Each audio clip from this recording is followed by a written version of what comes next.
We'll bring up next. Who do we got? I mean, DeMarcus. I like your profile, mate. Come on up, DeMarcus. You there, mate? Yeah, could you hear me? Yes, sir. We can. All right. Just stepping back inside real quick. Man, appreciate you for bringing me on. I know I told my story before, so I won't get too deep into that, but I really, I really wanted to bring it back to what ICT asked about earlier, with people bringing outside emotions to trading, and how that could affect you. And this past trading week, I had like a kind of like breakthrough moment in my journaling. Um, I'm kind of at like a break even right now, being a break even trader, and I started this account this week, made some profit, and I was up. And one night, me and my girlfriend got into it, and the next Oof. day, um, like I'll just say You, this: you, like you, when you love somebody and y'all aren't seeing eye to eye, it's gonna affect you. You know what I'm saying? And I think that's a very good observation. So what happened? You got in a fight with your girl. You no, came to the market. What happened? okay, We so already know, right? yeah, so what I realized is, all right, I mean, I got in the market and it doesn't affect me uh analyzing wise.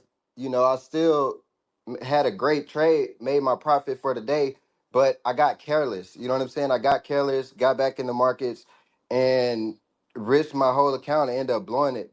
And I Oh realized, shit. like, yeah, it's a pattern. Like, this is a pattern. Like, anytime, and I knew what I was doing. Like, in the back of my head, I know, okay, I got the money to fund back up if I blow it, but I shouldn't be doing that. You know what I'm saying?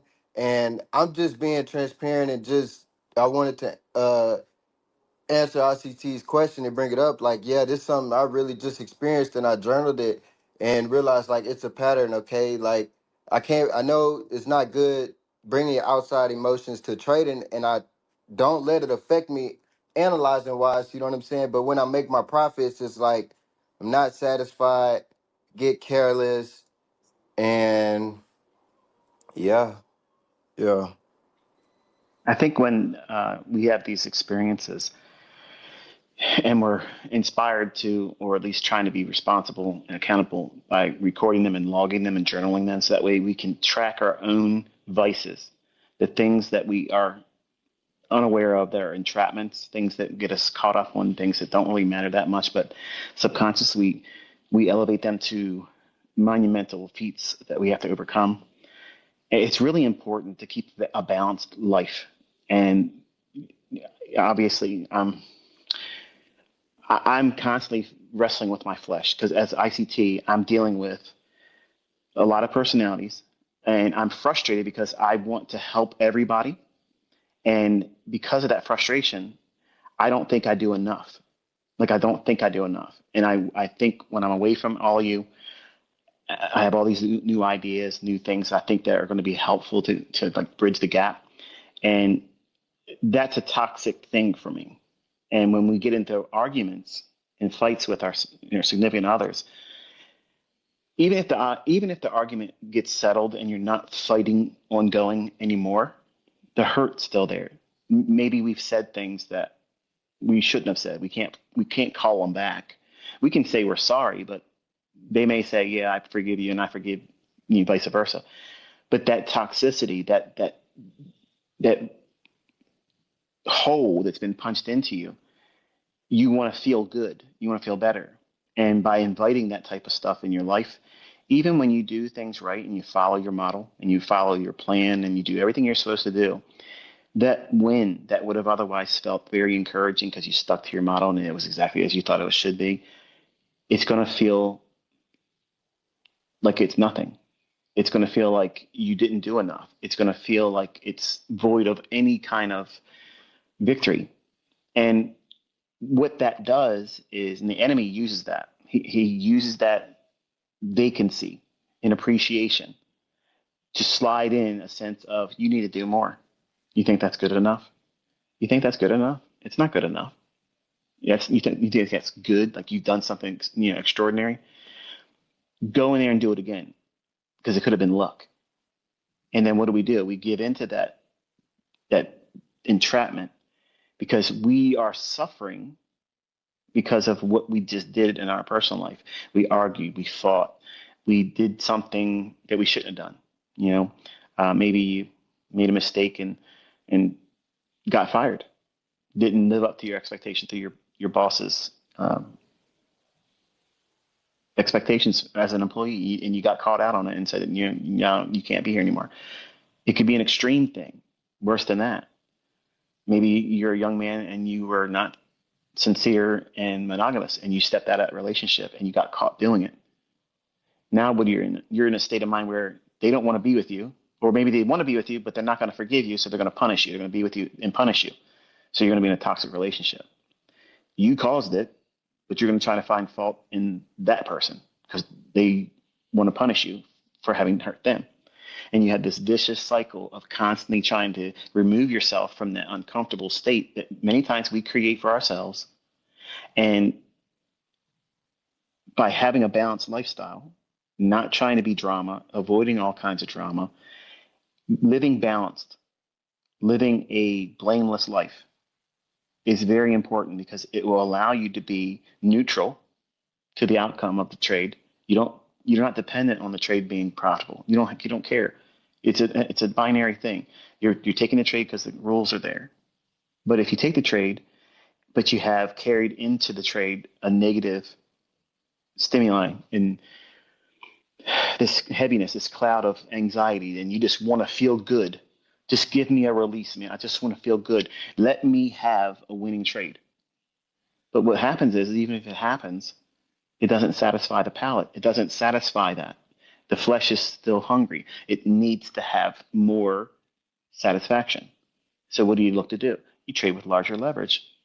Or you go right back in because you think it could go a little bit more and you didn't get out at the right time. And you're not making good conscious decisions. You're outside the model. Now you're chasing emotional stimuli. You're trading your emotions. You're trading your physical pain and discomfort, seeking an emotional or psychological reward or escape from it through winning with money, through winning by being right. And you've now lost the plot about what profitable, consistent trading, what the model is. Damn.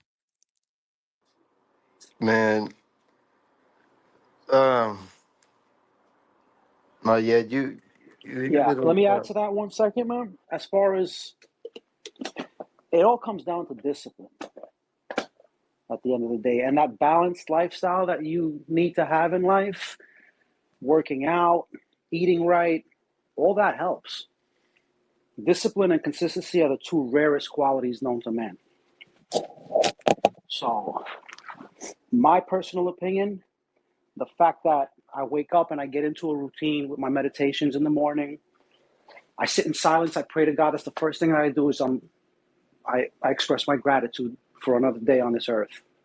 Number one, that alone is going to help. And then routines, just habits. Everything becomes a habit, as far even down to like when I get up, I do my meditations. I drink my liter of water with my salt first. I'll go do my first workout. I'll come back upstairs.